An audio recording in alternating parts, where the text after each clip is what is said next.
Hikayat Malim Deman. Pada zaman dahulu, hiduplah seorang pemuda yatim piatu bernama Malim Deman. Dia bekerja di ladang milik pamannya yang terletak di pinggir hutan tak jauh dari sebuah rumah yang dihuni oleh seorang janda tua bernama Mandeh Rubiah.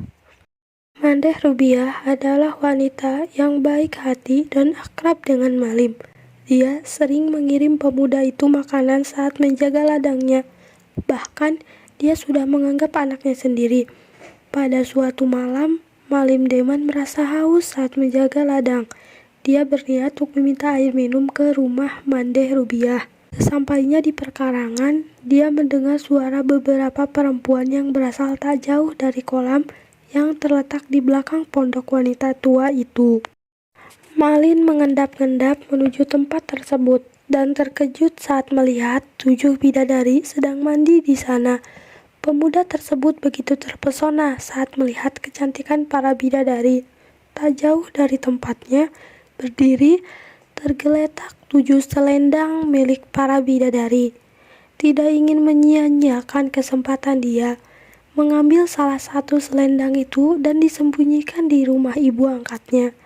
Ternyata selendang yang diambil adalah milik bidadari bungsu.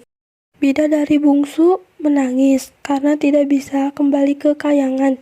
Melihat hal itu, Malim Deman kemudian mendekati dan mengajak untuk tinggal di rumah Mandeh Rubiah. Bidadari itu pun kemudian diangkat anak oleh Rubiah dan dipanggil putri bungsu. Sejak saat itu, Malim Deman menjadi akrab dengan putri bungsu. Keduanya saling jatuh cinta dan memutuskan untuk menikah.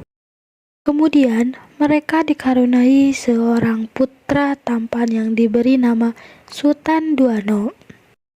Namun kebahagiaan mereka tidak berlangsung lama karena Malim Deman mulai gemar berjudi, bahkan sering berhari-hari tidak pulang.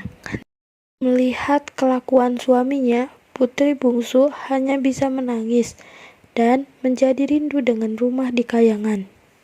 Hingga pada suatu hari, putri bungsu tidak sengaja menemukan selendangnya. Lalu, dia menyuruh Malin pulang kalau masih ingin melihat anak dan istrinya di rumah. Namun, setelah ditunggu beberapa lama, laki-laki itu tidak kunjung pulang. Akhirnya, putri bungsu memutuskan untuk pulang ke kayangan dengan membawa anak lelakinya tanpa menunggu sang suami. Malim kembali ke rumah dengan perasaan sangat menyesal karena anak dan istrinya sudah pergi dari rumah.